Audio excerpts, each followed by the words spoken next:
Let us pray. O God, who show the light of your truth to those who go astray, so that they may return to the right path, give all who for the faith they profess are accounted Christians the grace to reject whatever is contrary to the name of Christ, and to strive after all that does it honor. Through our Lord Jesus Christ, your Son, who lives and reigns with you in the unity of the Holy Spirit, God forever and ever. Amen.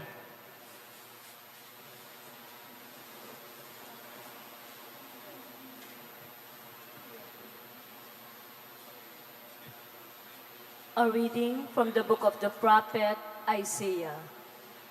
Thus says the Lord, just as from the heavens to rain and snow come down, and do not return there till they have watered the earth, making it fertile and fruitful, giving seed to the one who sows and bread to the one who eats. So shall my word be that goes forth from my mouth. My word shall not return to me void, but shall do my will, achieving the end for which I sent it. The word of the Lord. Thanks be to God.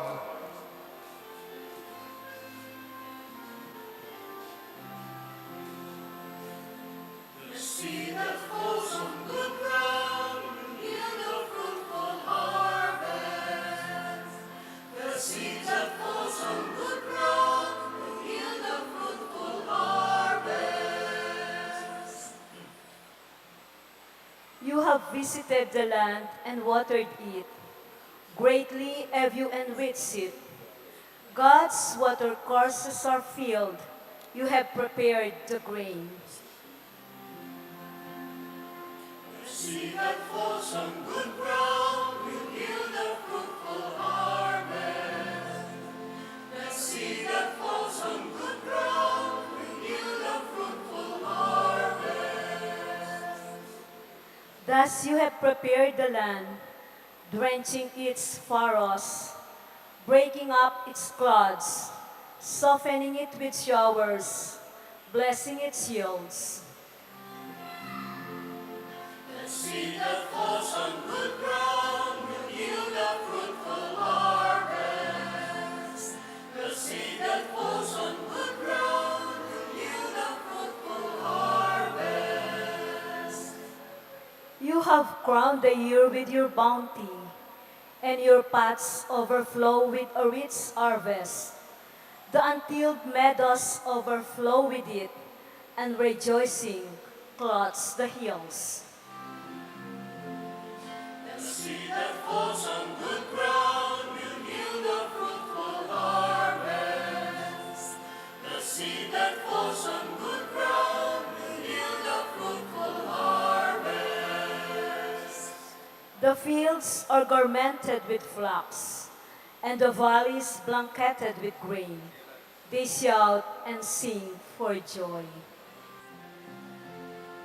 The seed that falls on good ground will yield a fruitful harvest. The seed that falls on good ground will yield a fruitful harvest. A reading from the letter of St. Paul to the Romans. Brothers and sisters, I consider that the sufferings of this present time are as nothing compared with the glory to be revealed for us. For creation awaits with eager expectation the revelation of the children of God. For creation was made subject to futility, not of its own accord, but because of the one who subjected it, in hope that creation itself would be set free from slavery to corruption and share in the glorious freedom of the children of God. We know that all creation is groaning in labor pains even until now.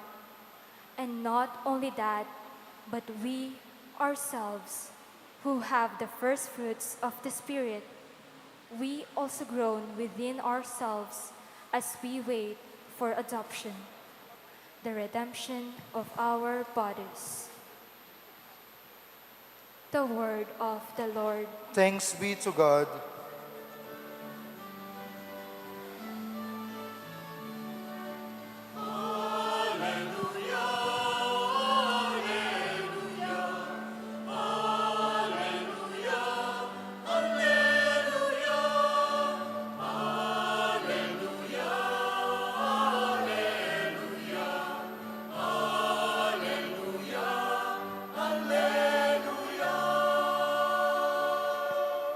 The seed is the word of God. Christ is the sower. All who come to him will have life forever.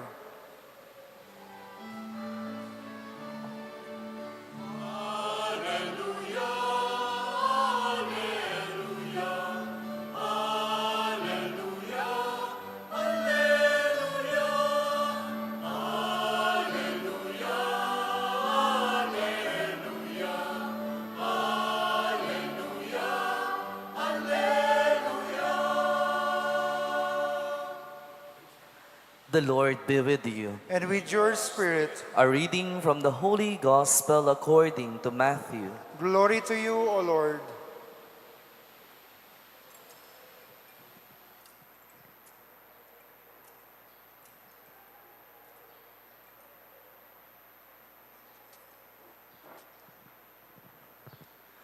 Jesus, on leaving the house on a certain day, sat down by the lake shore. Such great crowds gathered around him that he went and took his seat in a boat while the crowd stood along the shore. He addressed them at length in parables, speaking in this fashion. One day, a farmer went out sowing. Part of what he sowed landed on a footpath where birds came in and ate it up. Part of it fell on rocky ground where it had little soil. It sprouted at once since the soil had no depth, but when the sun rose and scorched it, it began to wither for lack of roots. Again, part of the seed fell among thorns, which grew up and choked it. Part of it, finally, landed on good soil and yielded grain at 100 or 60 or 30-fold. Let everyone heed what he hears. When the disciples got near him, they asked him, "Why do you speak to them in parables?" He answered, "To you has been given a knowledge of the mysteries of the reign of God, but it has not been given to the others. To the man who has, more will be given until he grows rich. The man who has not will lose what little he has. I use parables when I speak to them because they look but do not see. They listen but do not hear or understand.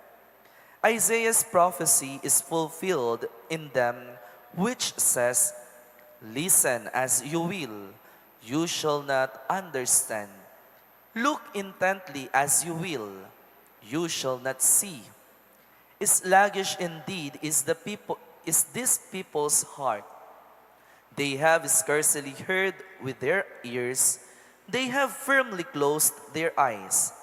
Otherwise, they might see with their eyes, and hear with their ears, and understand with their hearts, and turn back to me, and I should heal them.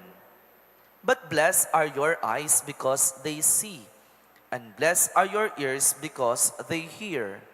I assure you, many a prophet and many a saint longed to see what you see, but did not see it, to hear what you hear, but did not hear it.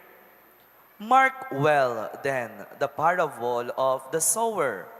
The seed along the path is the man who hears the message about God's reign without understanding it. The evil one approaches him to steal away what was sown in his mind.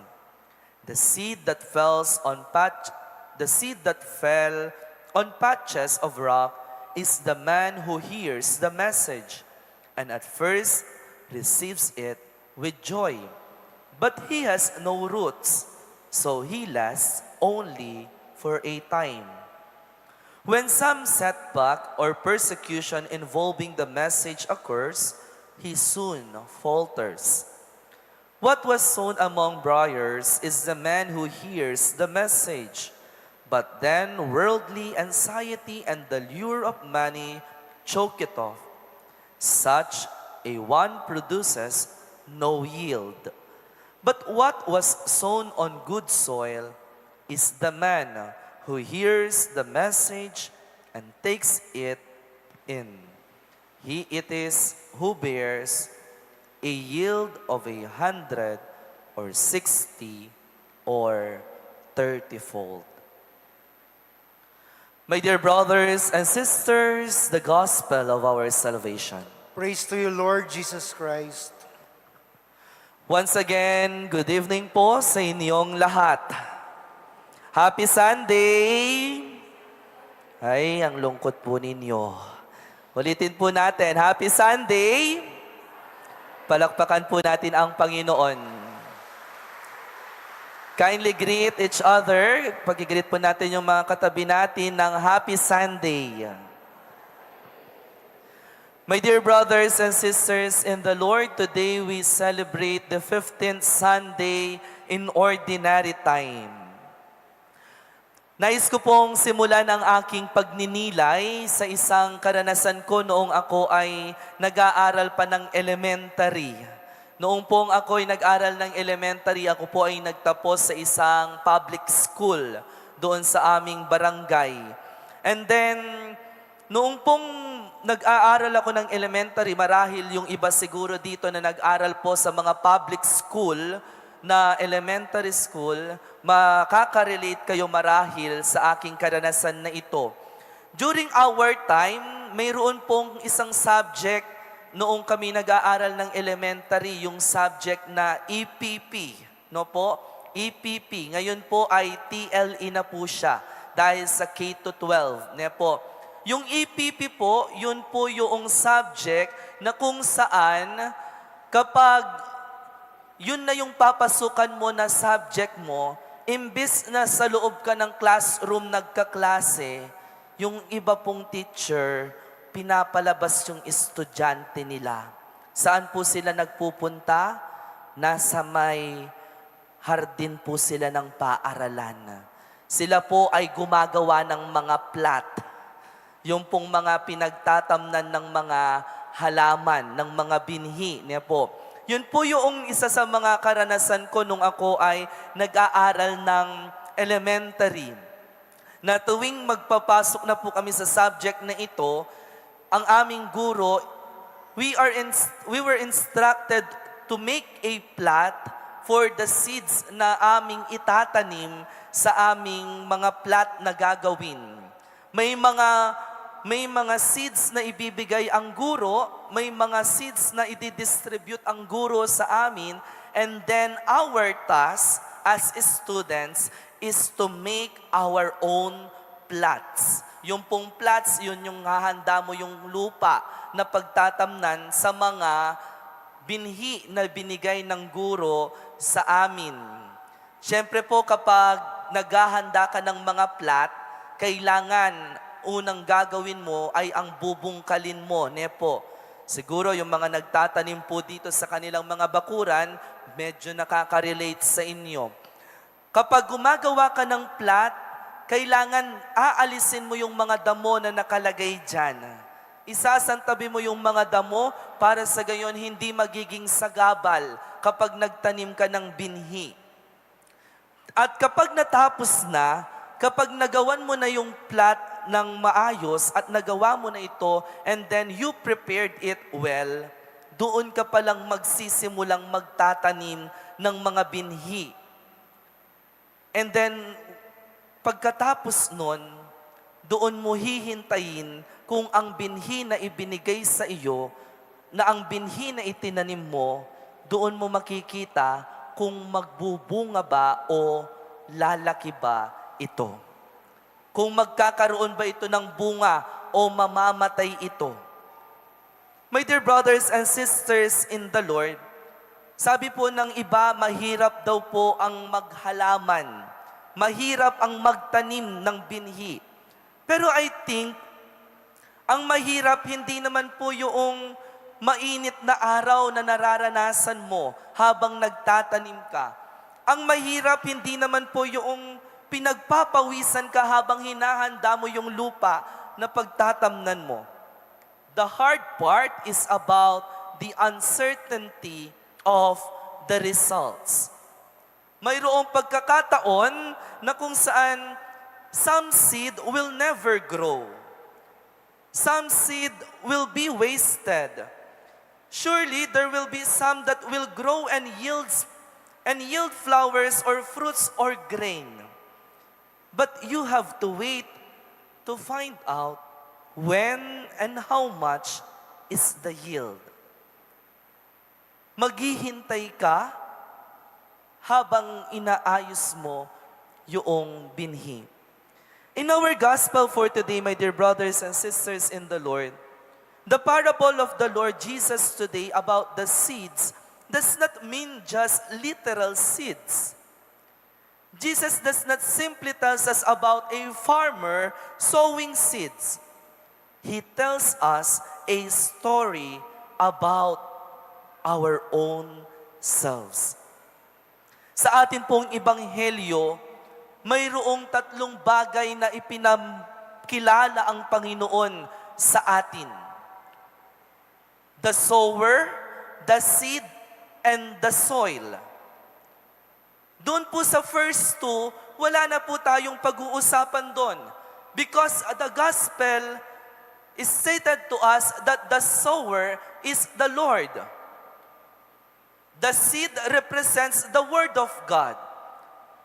But the soil represents our own selves. Tayo ang mga lupa. And the harvest depends on how we allow that seeds to take root in our lives. That is why this parable invites us to ask not how good is the sower, but rather what kind of soil is my heart? Anong klaseng lupa kaya tayo mayroon? Anong klase ng lupa ang mayroon ang aking puso upang sa gayon ang binhi ng kabutihan ng Diyos na Kanyang hinahasik sa akin ay tumubo at magbunga. Hello? Ay. Pakitingnan po yung mga katabi po ninyo. Sige po, pakitingnan sila. Pakitanong po sa kanila, anong klaseng lupa ka? Jesus in the gospel for today is stated to us the different kinds of soil. Mayroong iba't ibang uri ng lupa na ipinresenta ang Panginoon sa atin.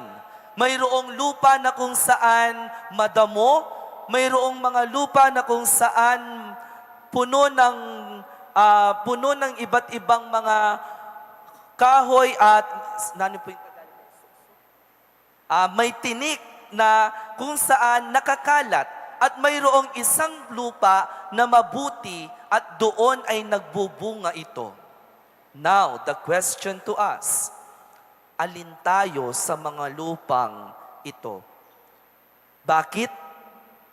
Dahil kahit gaano karaming binhi ng kabutihan ng Diyos ang isaboy niya sa atin at ibigay niya sa atin, kahit gaano kabilis magbigay ng binhi ng kabutihan at pagmamahal ang Diyos sa atin, kung ang lupang pinagtatamnan natin ay palaging hindi nakahanda para tanggapin ito, hindi ito kailanman magbubunga sa atin.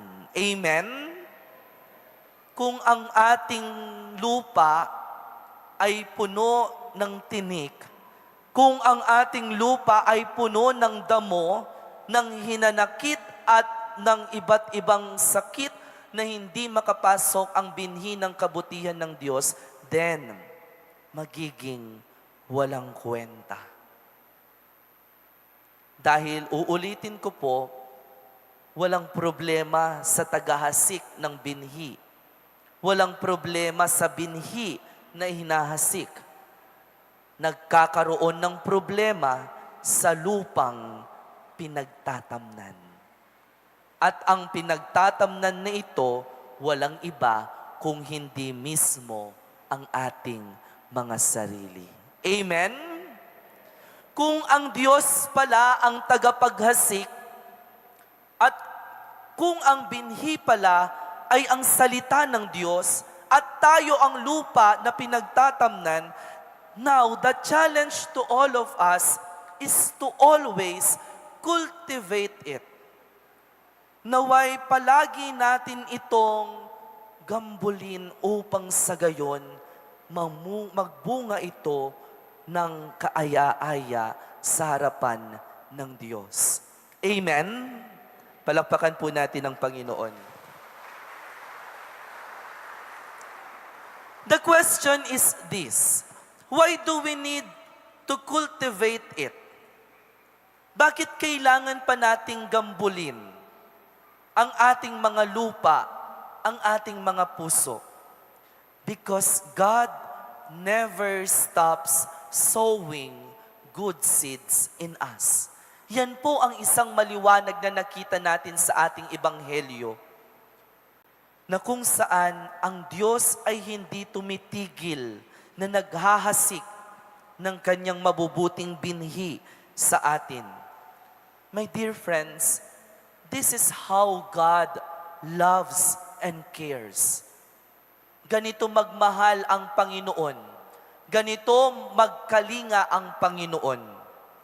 God does not reserve His grace only for the holy.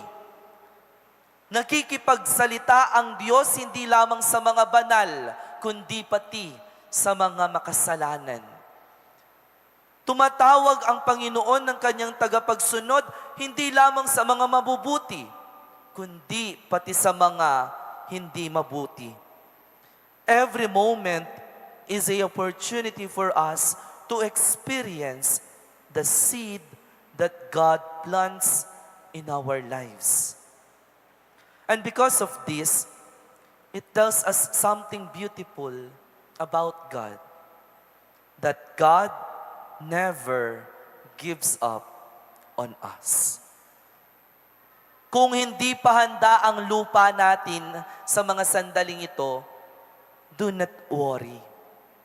Huwag mawalan ng pag-asa. May pagkakataon pa upang gambulin natin ang mga lupang ito. Dahil ang Diyos, kailanman hindi niya tayo sinusukuan. Amen? O, tignan niyo po yung mga katabi ninyo. Pagkisabi ng malakas sa kanila, hindi kita susukuan. My dear friends, ganyan po ang Panginoon sa buhay natin. Even after our failures, even after our sins, even after our countless times of ignoring Him, God continues sowing good seeds within us. Kailan po ang sandali ng buhay natin na hindi na natin nagagambol ang ating mga puso sa harapan ng Diyos upang matanggap natin ang mensahe niya? Marahil tinatanong po ninyo, kailan ba nagiging madamo at kailan ba nagiging matinik ang aking lupa na iniingatan upang tumubo ang binhi ng kabutihan ng Diyos? When we believe that God does not speak to us. I tell you, God always speaks to us. Nagsasalita palagi ang Panginoon sa atin. Sa maraming bagay, ang Panginoon ay nakikipagsalita siya sa atin. The problem is, kung minsan, hindi tayo nakakapakinig sa Kanya. In the scriptures, in the Eucharist, even to our own families, through our suffering, through silence, even through those who challenge us, He always speaks to us. The question is not whether God is speaking. The question is, am I truly listening to Jesus? Ito ang magiging bunga kapag hindi natin nagagambol ang ating mga puso. We feel that God does not speak to us. Nakikita natin ito dahil hindi na tayo nagkakaroon ng pagkakataon na makinig sa Kanya. My dear friends, upang sa gayon, tumubo ang binhi ng kabutihan ng Diyos sa buhay natin. Upang sa gayon, tumubo ang binhi ng pagpapatawad ng Panginoon sa atin, upang sa gayon tumubo ang binhi ng pagkakaroon ng mababang loob ng Panginoon sa atin, we must cultivate our own soil. Gambulin po natin. Kapag hindi natin ginambol yan, kapag hindi natin inalagaan yan, at hindi natin inihanda yan para sa mga binhi ng Diyos sa atin, matutuyo at matutuyo yan. Magiging walang kwenta at magsisimulang tutubo ang damo at ang mga tinik dyan. Amen? Now, we pray to Jesus. In this Eucharistic celebration, we pray to Him. Nawa, Panginoon, samahan mo akong maghanda sa lupa na ipinagkaloob mo upang ang binhi na iyong ihahasik ay patuloy na magiging mabunga sa aking buhay, ngayon at magpakailanman. Amen.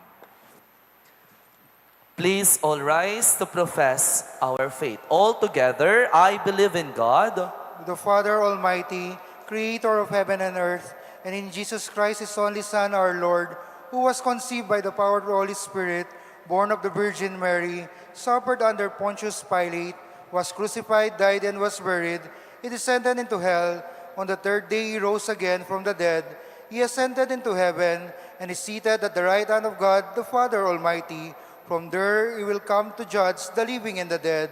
I believe in the Holy Spirit, the Holy Catholic Church, the communion of saints, the forgiveness of sins, the resurrection of the body, and life everlasting. Amen. Let us pray to the Father that through His Son we may be not just listeners, but doers of the Word. May we prepare a rich soil for the Word that it may bear a rich harvest in our lives. We pray, Lord, nourish us by your Word. Lord, nourish us by your word. May the Church, the people of God, have recourse to the divine word in order to be trained in holiness and be equipped for every good work. We pray. Lord, nourish us by your word. May those in government and public service derive strength and inspiration from God's word to make just decisions, to promote peace, and to protect the vulnerable. We pray. Lord, nourish us by your word. May those who are severely tired by suffering and anxiety, those who are tempted by the values of the world, and those who grow cold in faith, may hold on to God's word for courage and consolation. We pray. Lord, nourish us by your word. May the Lord bless our land and make it fertile, and prosper the work of our hands. We pray. Lord, nourish us by your word. May the Lord welcome in His loving embrace those who are dying today and all those souls who are in need most of His mercy. We pray. Lord, nourish us by your word. Let us pray for the urgent concerns of our community and our personal intentions. We pray. Lord, nourish us by your word. Let the word, Heavenly Father, sink deep and take root in our hearts, so that we may know your will and follow the path you mark out for a yield of 100-fold. Through Christ our Lord. Amen.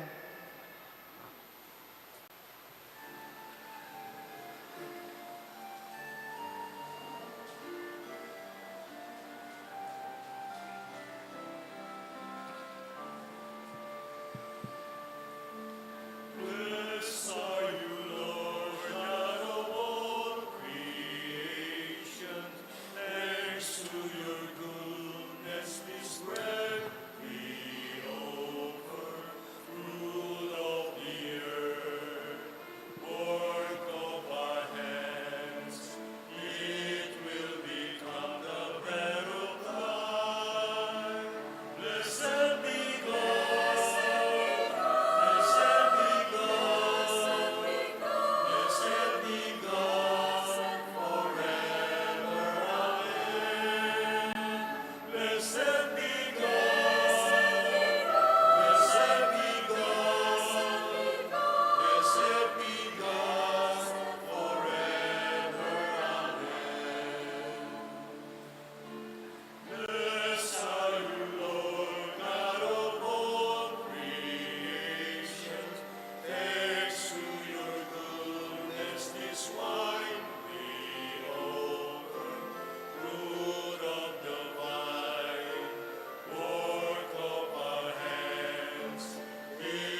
Pray, brethren, that my sacrifice and yours may be acceptable to God, the Almighty Father. May the Lord accept the sacrifice at your hands for the praise and glory of his name, for our good and the good of his holy church. Look upon the offerings of the Church, O Lord, as she makes her prayer to you, and grant that when consumed by those who believe, they may bring ever greater holiness through Christ our Lord. Amen. The Lord be with you. And with your spirit, Lift up your hearts. we lift them up to the Lord. Let us give thanks to the Lord our God. It is right and just. It is truly right and just, our duty and our salvation, always and everywhere to give you thanks, Lord, Holy Father, Almighty and eternal God. For you laid the foundations of the world and have arranged the changing of times and seasons. You formed man in your own image and set humanity over the whole world in all its wonder, to rule in your name over all you have made, and forever praise you in your mighty works through Christ our Lord. And so, with all the angels, we praise you, as in joyful celebration we acclaim.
You are indeed holy, O Lord, and all you have created rightly gives you praise.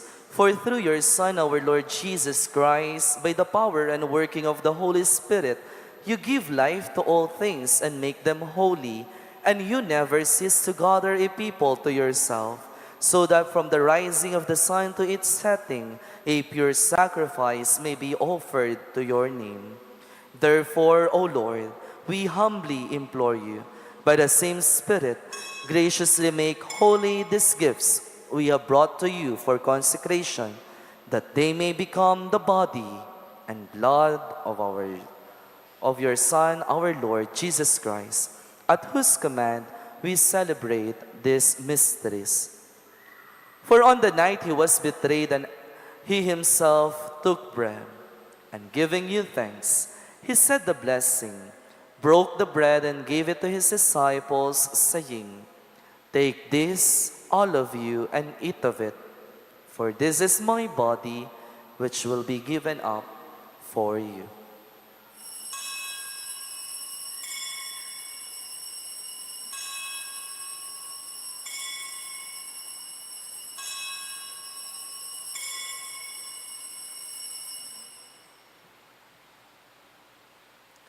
In a similar way, when supper was ended, he took the chalice, and giving you thanks, he said the blessing, and gave the chalice to his disciples, saying, "Take this, all of you, and drink from it, for this is the chalice of my blood, the blood of the new and eternal covenant, which will be poured out for you and for many, for the forgiveness of sins.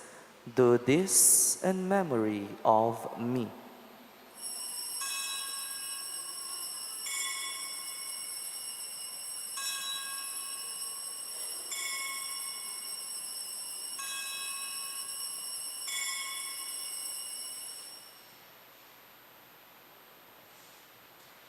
Great is the mystery of faith.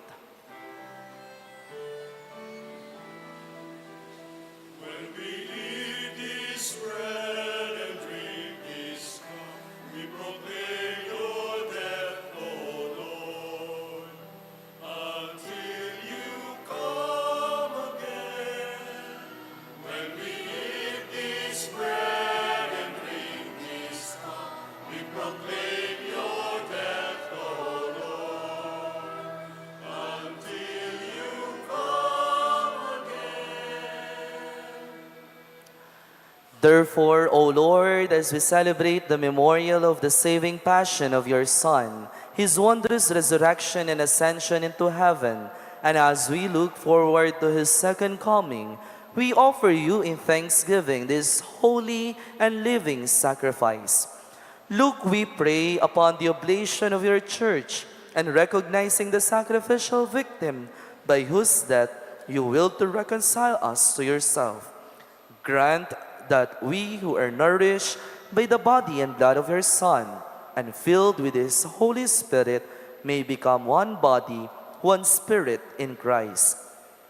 May he make of us an eternal offering to you, so that we may obtain an inheritance with your elect, especially with the most blessed Virgin Mary, Mother of God, with blessed Joseph, her spouse, with your blessed apostles and glorious martyrs, and with all the saints on whose constant intercession in your presence we rely for unfailing help.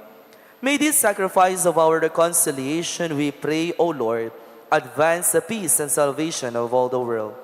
Be pleased to confirm in faith and charity your pilgrim church on earth, with your servant Leo XIV, our Pope, and Florentino, our Bishop, the order of bishops, all the clergy, and the entire people you have gained for your own. Listen graciously to the prayers of this family, whom you have summoned before you. In your compassion, O merciful Father, gather to yourself all your children scattered throughout the world. To our departed brothers and sisters, and to all who were pleasing to you, other passing from this life, give kind admittance to your kingdom. There we hope to enjoy forever the fullness of your glory, through Christ our Lord, through whom you bestow on the world all that is good.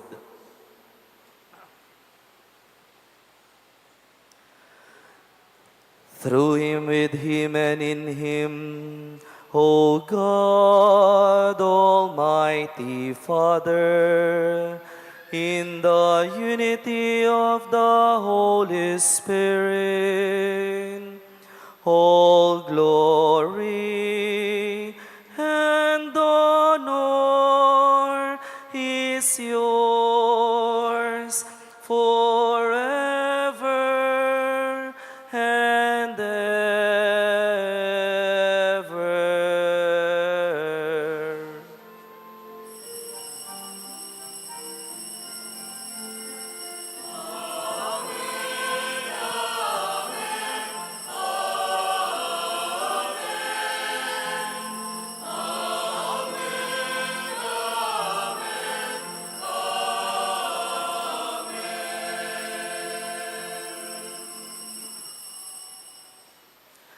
At the Savior's command and formed by divine teaching, we dare to pray.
Deliver us, Lord, we pray, from every evil. Graciously grant peace in our days, that by the help of your mercy we may be always free from sin and safe from all distress, as we await the blessed hope and the coming of our Savior, Jesus Christ.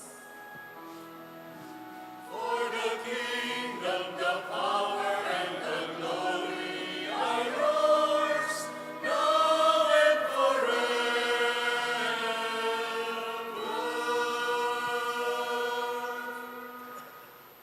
Lord Jesus Christ, who said to your apostles, "Peace I leave you, my peace I give you," look not on our sins, but on the faith of your church, and graciously grant her peace and unity in accordance with your will, who live and reign forever and ever. Amen. The peace of the Lord be with you always. And with your spirit, As one family of God, let us offer each other the sign of peace. Peace be with you po sa inyo lahat.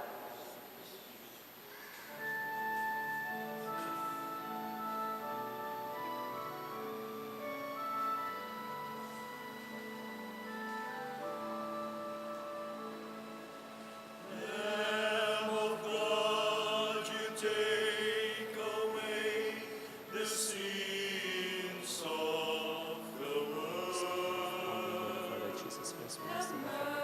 Mercy, have mercy on us.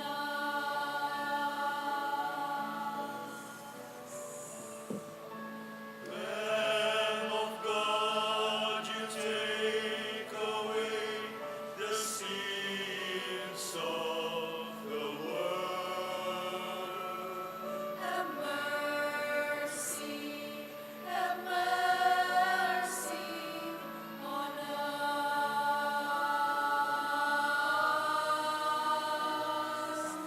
Lamb of God, you take away the sins of the world.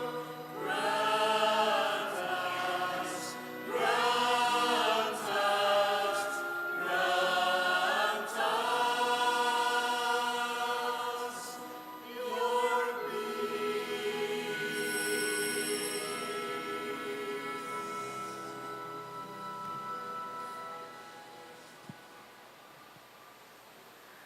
My dear friends, behold the Lamb of God.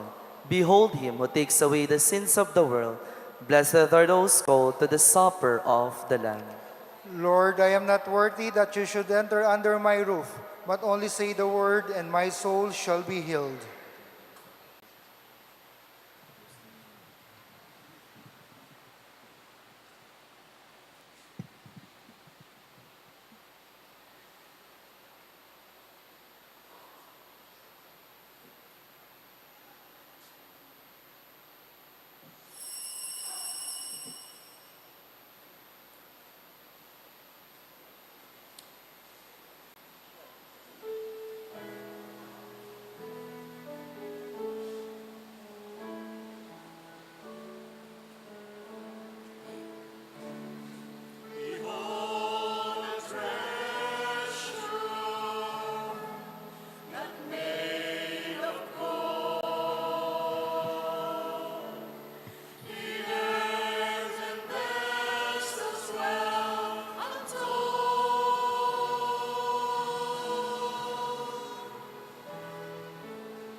Let us pray.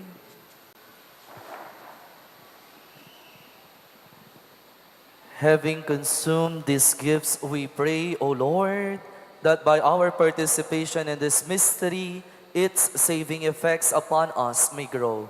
Through Christ our Lord. Amen. Please kneel.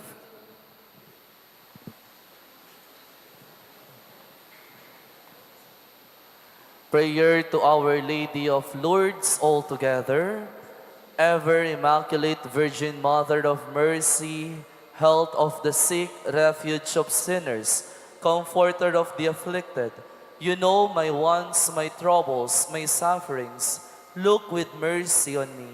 By appearing in the grotto of Lourdes, you were pleased to make it a privileged sanctuary, whence you dispense your favors, and already many sufferers have obtained the cure of their infirmities, both spiritual and corporal.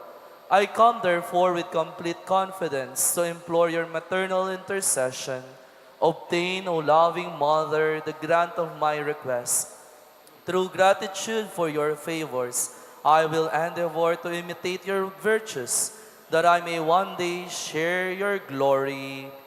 Amen. Amen. Our Father who art in heaven, hallowed be thy name. Thy kingdom come, thy will be done on earth as it is in heaven. Give us this day our daily bread, and forgive us our sins, as we forgive those who sin against us.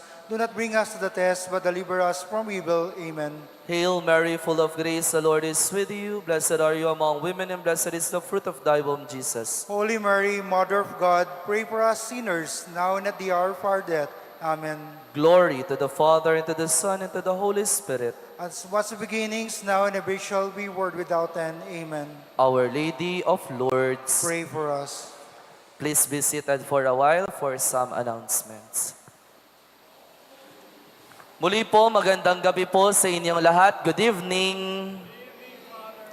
So unang-una po, nais ko pong i-update sa inyo ang ating CCTV project donations as of July 12, 2026. Ang ating pong total donations ay umaabot na sa 133,500 pesos. Palakpakan po ninyo ang inyong mga sarili. So, hindi po ibig sabihin may 133,500 na tayo, okay na po. Hindi pa po. At patuloy pa rin po kaming kumakatok at sa mga nagnanais magbigay ng kanilang tulong pinansyal at donasyon para sa ating CCTV project ay makipag-ugnayan po tayo sa ating opisina. Secondly, bukas po ay darating na ang larawan ang imahe ng Virgen de los Remedios at Santo Cristo del Perdon dito sa ating dambana. Sila po ay mananatili from July 13 to July 20 dito sa ating dambana. Mayroon po tayong mga schedules na susundan para sa pananatili nila dito sa ating dambana. So bukas po, around 5 p.m., tayo po ay maghihintay sa kanilang pagdating doon sa may boundary ng Santa Ines, Cabetican. Doon po sa may boundary ng Cabetican ng Santa Ines doon. Hihintayin po natin sila dahil sila ay manggagaling sa San Isidro, Bacolor. At pagdating po nila doon, tayo po ay magpuprosesyon papunta dito sa ating dambana. And then, pagdating po dito sa ating dambana, magaganap po ang rito ng pagtanggap at pagkatapos nito ay ang banal na misa. And then, sa mga susunod na mga araw po noon, ay mayroon tayong everyday masses na gaganapin sa oras na 5:30 ng hapon. And then, sa darating na Sabado po, mayroon po tayong harana kay Maria. And then, sa darating na Linggo, pagkatapos ng mga misang hapon, mayroon po tayong taze prayer na pangungunahan ng ating mga kabataan dito sa shrine. And then, on July 20, around 3 p.m. tayo po ay maglalas mass para sa ating mahal na ina at sa Santo Cristo del Perdon. And then, pagkatapos nito, tayo po ay maghahatid na patungo sa San Guillermo Parish sa may Bacolor. Ngayon po, inaanyayahan ko po kayo na sana makiisa at makidalo kayo sa pagbisita ng orihinal na imahe ng Birhen de los Remedios at Santo Cristo del Perdon dito sa ating dambana. And then pangatlo po, mayroon po kaming available t-shirts na ibinibenta na VDLR shirts na pwede ninyong masuot at pwede ninyong magamit hindi lamang ngayong pagdalaw nila dito sa ating dambana, kundi hanggang sa darating na September 8 na canonical coronation na gaganapin doon sa Brenzigyaw. So, this official t-shirt po na ating ibinebenta sa ating dambana ay siya pong magiging official t-shirt natin sa lahat ng mga mag-a-attend ng 70th canonical coronation sa darating na September 8. Lahat po ng mga taga-Cabetican na nagnanais bumili at tumulong, welcome na welcome po kayong magpalista sa ating opisina. Kasi po, kung sino lamang po yung mga nagpalista at nag-order, sila lamang po ang aming paggagawan. So, hindi po kami magpapa-extra ng mga t-shirts. And then lastly po, sa mga mandated organizations po, open po ang ating dambana sa mga nagnanais mag-serve at maglingkod dito sa ating dambana. Welcome na welcome po kayo sa mga taga Pampanga, especially. Kung regular mass goers po kayo dito sa ating dambana every Sunday or every Saturday ng hapon, sana po kung nais po ninyong maglingkod, makiusap po tayo sa ating opisina para sa pagtanggap na gusto ninyong paglingkuran na organization. Mayroon po tayong organization na Electcom o Electors and Commentators. Meron tayong media group, meron tayong EMHC, yung mga lay ministers, and then yung mga CGC. Mayroon din po tayong choir and then the MOAs. Sa mga nais po na makisali sa kanila, welcome na welcome po kayo. Magpalista lamang tayo sa ating opisina. At panghuli po, nais ko pong sabihin sa inyo na sa tuwing tayo ay nagkakaroon ng banal na misa, sana po tayo ay nakikiisa at nakikipag-participate during the Eucharistic celebration. Sana po kung ano po yung mga ipina-flash sa ating monitor na mga responses, please sumagot po tayo. Po, para po sa gayon tayo ay makiisa.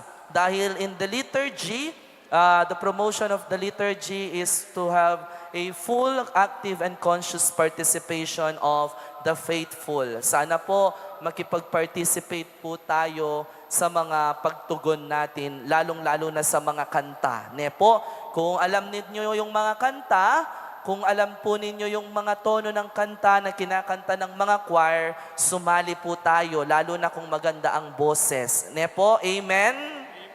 Pero kung hindi po maganda yung boses at medyo sintonado, mag-humming na lang po kayo, po, para hindi na kayo makakaistorbo sa katabi ninyo. So, yun lamang po.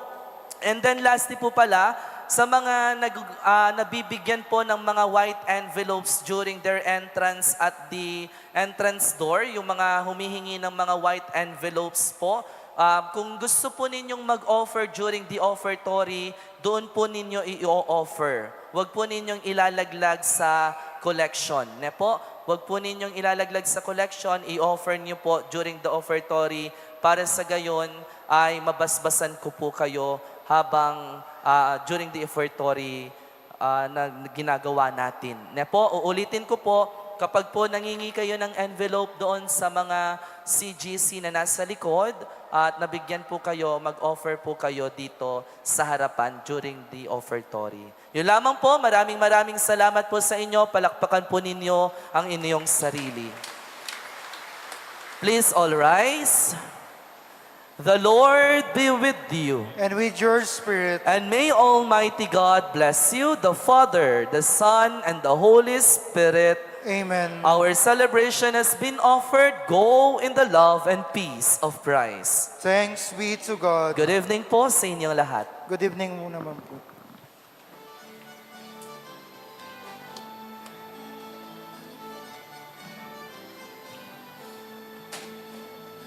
Light of Christ, lighting the darkness. Light of Christ, light of the world. Light of Christ, lighting the darkness.